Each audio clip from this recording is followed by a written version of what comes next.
Shalom, très chers bien-aimés dans le Seigneur, peuple de son excellence et sa majesté, Jésus-Christ, d'un qu'il vous soit entièrement favorable. Moi, c'est votre frère bien-aimé Marcel Mayo.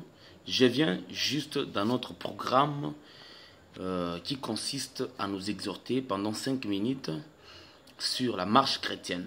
Aujourd'hui, nous allons nous parler sur un point très capital, la puissance de Dieu et comment conserver cette puissance de Dieu.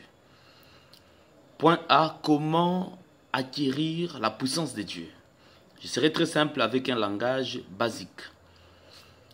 Dans la Bible, nous sommes en train de voir que, en Actes chapitre 2, le Saint-Esprit descendu, c'était toute une puissance. Parce que, en Actes chapitre 1, 6 à 8, Jésus avait dit aux disciples, vous serez à Jérusalem, et moi je viendrai et j'enverrai le Saint-Esprit qui sera toute une puissance sur vous.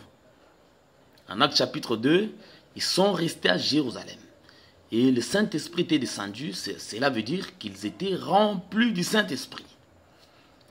Après un long travail, les hommes ont cru, il y a eu l'opération de miracle, la prédication a été donnée avec puissance. Ils ont connu même des persécutions. Ces derniers, qui sont les disciples de Christ, ont été réduits en puissance.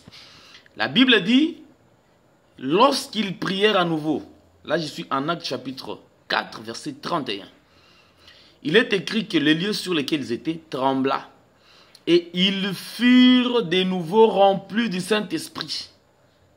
Est-ce que vous comprenez très bien? C'est que la prière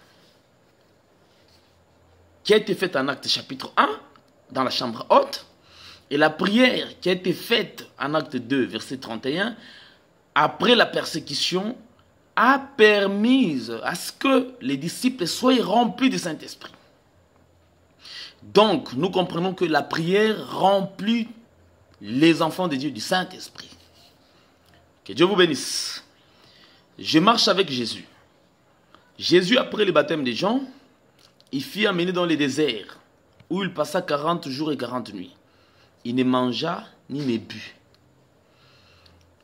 La Bible dit que il fut rempli du Saint-Esprit. Est-ce que vous comprenez très bien? C'est que la prière remplit du Saint-Esprit. Mais Jésus nous ajoute un autre point, les jeûnes et prières. Que le Seigneur vous bénisse. Il y a quelques-uns qui ne veulent pas jeûner, ils disent que non, Jésus a jeûné déjà pour nous. Bien aimé, c'est une grosse erreur que de penser que Jésus a jeûné pour toi et c'est fini. Je suis dans Luc chapitre 5. Jésus avait dit ceci. C'était une réponse qu'il avait donnée aux disciples de Jean-Baptiste et de Jean-Baptiste qui venaient en lui disant ceci. Comment nous, disciples de Jean et des pharisiens, nous jeûnons, mais les tiens ne jeûnent-ils pas? Jésus dira que quand je serai parti, c'est ainsi qu'ils jeûneront régulièrement. Vous comprenez un peu ce que la Bible dit? Ils jeûneront régulièrement et prieront. Vous voyez? Donc, après le départ de Christ, lorsque l'Esprit vient, nous devons jeûner régulièrement et nous devons prier régulièrement. Donc, la prière et jeûne nous remplit du Saint-Esprit. Que Dieu vous bénisse.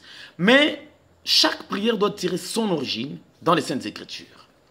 Je suis dans Proverbes chapitre 29, les versets 8 à 9. La Bible dit que si quelqu'un rejette la loi, même sa prière est une abomination. Est-ce que vous comprenez cela? Que Dieu vous bénisse abondamment. Alors, la prière de celui qui rejette la loi ou la parole, c'est une prière d'abomination. Parce que la parole de Dieu, qui est sa loi, c'est toute une révélation qui nous permet d'avoir faim, de savoir qu'est-ce qu'il faut faire. Proverbe chapitre 28, le verset 18e. Un peuple qui n'a pas de révélation est un peuple sans frein. Heureux s'il observe la loi de Dieu. Est-ce que vous comprenez très bien? Que le Seigneur vous bénisse. Mais non. 1 Timothée chapitre 4, le verset 5. La Bible dit que tout est sanctifié par la parole et la prière. J'aime cela. Donc la parole nous sanctifie. La prière aussi nous sanctifie. Alors Jésus fit sanctifier Et cette sanctification est appelée être rempli du Saint-Esprit. Que Dieu vous bénisse. Donc nous allons continuer demain pour dire que le jeûne et prière nous permet d'être remplis de la puissance du Saint-Esprit, afin de tout commander et de tout dompter et de tout dominer.